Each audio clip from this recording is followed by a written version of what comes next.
ఆదికాండము 8వ అధ్యాయము. దేవుడు నోవహును అతనితో కూడా ఓడలోనున్న సమస్త జంతువులను సమస్త పశువులను జ్ఞాపకము చేసుకొనెను. దేవుడు భూమి మీద వాయువు విసరునట్లు చేయుట వలన నీళ్లు తగ్గిపోయెను.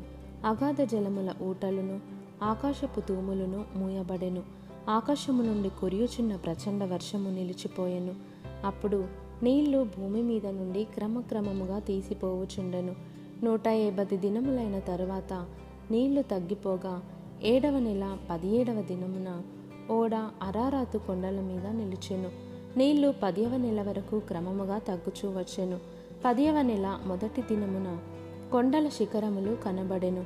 40 దినములైన తరువాత నోవహు తను చేసిన ఓడ కిటికీ తీసి ఒక కాకిని వెలుపలికి పోవిడిచెను. అది బయటికి వెళ్ళి భూమి మీద నుండి నీళ్లు ఇంకిపోవు వరకు ఇటు అటు తిరుగుచుండెను.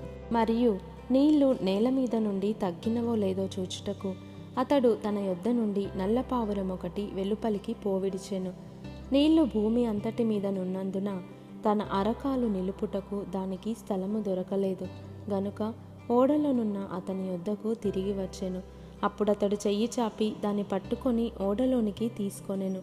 అతడు మరి 7 దినములు తాలి మరలా ఆ నల్లపావురమును ఓడలో నుండి వెలుపలికి విడిచెను.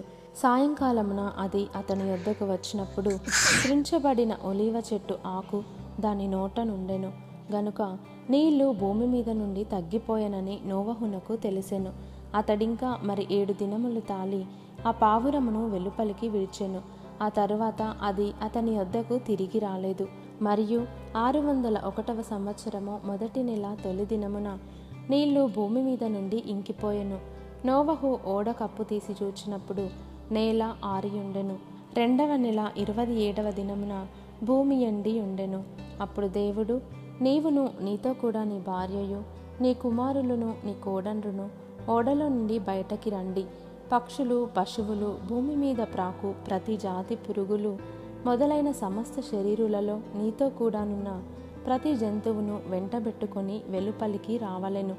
అవి భూమి మీద బహుగా విస్తరించి భూమి మీద ఫలించి అభివృద్ధి పొందవలెనని నోవహుతో చెప్పెను. కాబట్టి నోవహును అతనితో కూడా అతని కుమారులను అతని భార్యయు అతని కోడండ్రును బయటకి వచ్చిరి. ప్రతి జంతువును ప్రాకు ప్రతి పురుగును ప్రతి పిట్టయు భూమి మీద సంచరించినవన్నీయు వాటి వాటి జాతుల చొప్పున ఆ ఓడలో నుండి బయటకి వచ్చెను. అప్పుడు నోవహు యెహోవాకు బలిపీఠము కట్టి పవిత్ర పశువులన్నిటిలోనూ పవిత్ర పక్షులన్నిటిలోనూ